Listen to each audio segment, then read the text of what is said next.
We almost reached that population during Mardi Gras because you guys come into town. But most of you don't stay. Some of you do. Yeah. Guys, also, we call this necropolis because it's the summertime. Summertime here was known as the plague season. They expected up to a third of the population to die every year of malaria, cholera, dysentery, and yellow fever. That was normal.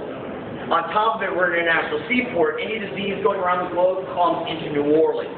You got a third of your population dying every year, you are a city of the dead. And then he called us necropolis just the way the cemeteries are built.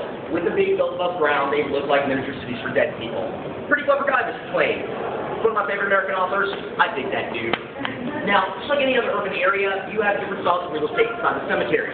So in a real living city, you have what's called subdivision tract housing. You're going to build these new suburbs very quickly, but they're not built to last that long. Well, that's our step two. You dig a shallow trench in the soil just above the water table, place the casket in that, pack dirt in and around it, build a brick cap over the top and a step pattern, hold the casket in place, keep it rising the surface, shifting and moving around. That's meant for 1, 2, maybe 3 people to be buried in, because that's really it. Now we get to the old-style family home. Say your family's been in an area for generations, your great-great-grandparents bought a piece of property, they built a house there. That house will be passed down through the generations. Somebody in the family will always live there and own it, and everybody in the family is welcome to go there. Well, that's the family tombs. Families get together, pool their money, buy a cemetery plot, and build their family tomb on it. These tombs will hold 1, 2, 3, 4 bolts. The Barber family tomb holds 18. Very large, prosperous family down here. Everybody in the family can be buried in that tomb, and the people they give permission to. They own it, it's theirs. What if you can't afford to build a big elaborate family home? Well, you do what the rest of us do and you go condo. And that brings us to the wall vault tombs. You stack 3 vaults high, lay them on a long road to create a wall. You buy 1 vault in a stack, that's yours or your family. Nobody else will be buried there but you and your people.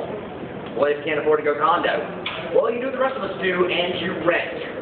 And just like renting an apartment, you rent a wall vault space for a year and a day. That's your lease. What happens at the end of the year and a day, you wonder? Well, if they need to reuse that vault, they just take the bricks down from the front, take the casket, tip everything out of the slab, take a long-handled broom or shovel, shove everything to the back, it falls down a vertical shaft into what's known in the French as a caveau, a cavity, or an ossuary, a bone pit. And now the vault's ready to be reused. Guys, look, we need the space. You got a third of your population dying every year, you need the space. You don't have room for single plot cemeteries here. Mississippi River is 15 feet above sea level. Lake Pontchartrain is 7.5 feet above sea level. Everything slopes from the river and the lake down to one central point, about 4 miles that way, where you're about 7.5 feet below sea level. Everything away from that relative high ground is swamp. And back in the day, you wanted to build on it, you had to drain it off and build it up to build anything on. What's more important, square footage for the living or square footage for the dead? You're dead, you're not coming back for it, what does it matter? So we can reuse the space in our cemeteries because of these structures. Now, after a year and a day, there's not a lot left of the human body. These tombs act like large solar food dehydrators. In the summertime, 100 degrees outside, it'll be almost 300 degrees inside the tomb. Human body's about 70% water. Moisture is dissipated out of the tissue very quickly, everything crumbles into dust. The only thing left at the end of a year and a day is like your skull, your pelvis, the head of your humerus, your femur bones, bigger than your bones in the body. This will all fit into about a 3-gallon Ziploc bag. Shove it in the bag, let it fall down the hole, tomb's ready to be reused. So guys, in the family vaults, you own the ossuary. Your remains are going to come to rest with the rest of your family. In the wall vault space, just because you own the vault at the top doesn't mean you own the caveau. Your remains are going to be mixed in with strangers. But we're all going to eventually be mixed in with strangers. What does it matter?